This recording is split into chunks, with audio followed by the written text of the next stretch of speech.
Two Economic Problems Lecture Notes 1. The economizing problem involves the allocation of resources among competing wants.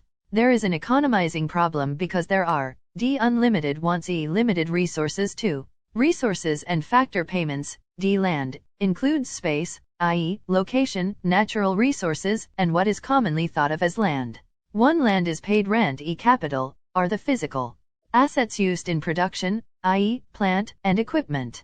2. Capital is paid interest, f. Labor is the skills, abilities, knowledge, called human capital, and the effort exerted by people in production. 3. Labor is paid wages, d. Entrepreneurial talent, risk taker, the economic agent who creates the enterprise. 4. Entrepreneurial talent is paid profits. 3. Full employment includes the natural rate of unemployment and downtime for normal maintenance, both capital and labor.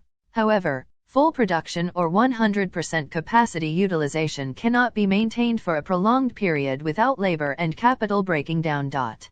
A. Underemployment, utilization of a resource in a manner which is less than what is consistent with full employment, using an MD as a practical nurse. 4. Economic efficiency consists of the following three components. A. Allocative efficiency is measured using a concept known as Pareto superiority, or optimality. 1.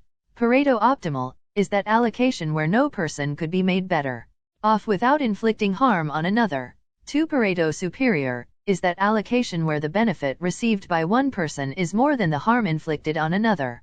Cost-benefit approach. B. Technical efficiency. For a given level of output, you minimize cost, or, alternatively, for a given level of cost you maximize output. C. Full employment. For a system to be economically efficient, then full employment is also required. 5. Allocations of resources imply that decisions must be made, which in turn involves choice.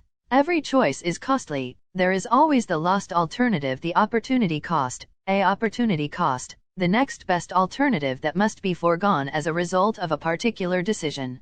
6. The production possibilities curve is a simple model that can be used to show choices. A. Assumptions necessary to represent production possibilities in a simple production possibilities curve model. 1. Efficiency. 2.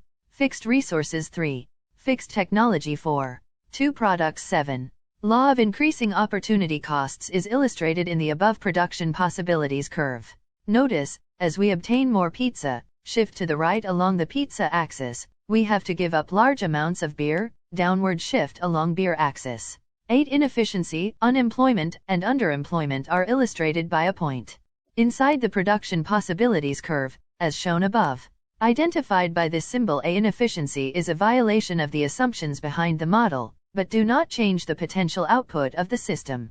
9. Economic growth can also be illustrated with a production possibilities curve. The dashed line in the above model shows a shift to the right of the curve, which is called economic growth.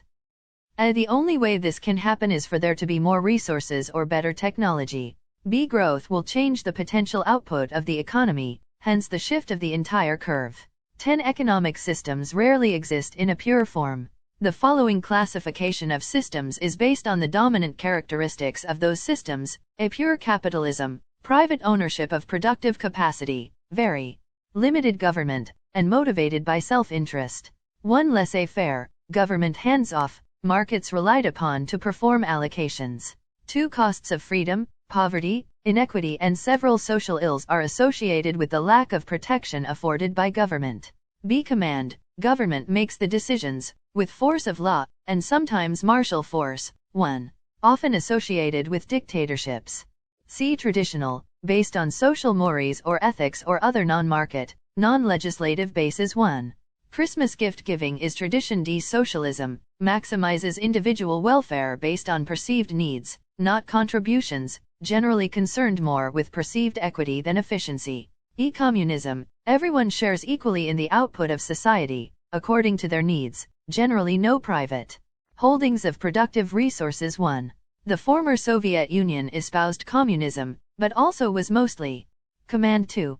Utopian movement in the USF mixed system, contains elements of more than one system. US economy is a mixed system, capitalism, command, and socialism are the major elements, with some communism and tradition. 1. All of the high-income, industrialized economies are mixed economies.